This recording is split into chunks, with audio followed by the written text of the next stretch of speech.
जी।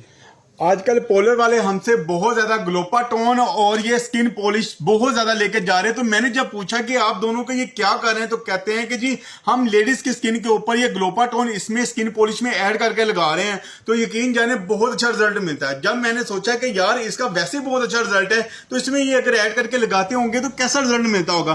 फिर मैंने डेमो के तौर पर जो है ना अपने जो इधर काम करने वाला उसके फेस के ऊपर मैंने अप्लाई करके देखा, तो यकीन जाने वाकई में रिजल्ट ऐसा मिला और चेहरा ऐसा जगमगाया कि मैं खुद हैरान हो गया कि वाकई में अगर ये दो चीजें ऐड करके लगाई जाए तो इतना अच्छा रिजल्ट मिलता है। तो ये बहुत अच्छा काम करता है ग्लोपाटोन। अगर आप किसी भी स्किन पॉलिश वगैरह के अंदर यूज करके लगाते हैं ना, तो इसका रिजल्ट स्किन पॉलिश का बहुत ज्यादा बढ़ जाता है। और अगर आप आम किसी ब्लीच वगैरह में भी ऐड करके लगाते हैं ना, तो फिर भी आपको काफी अच्छा रिजल्ट मिलता है। और इसके अलावा मैं आपको बताता चलूं कि किसी भी फेशियल किट में आप लेके इसको यूज कर सकते हैं, किसी भी क्रीम के अंदर इसको यूज कर सकते हैं।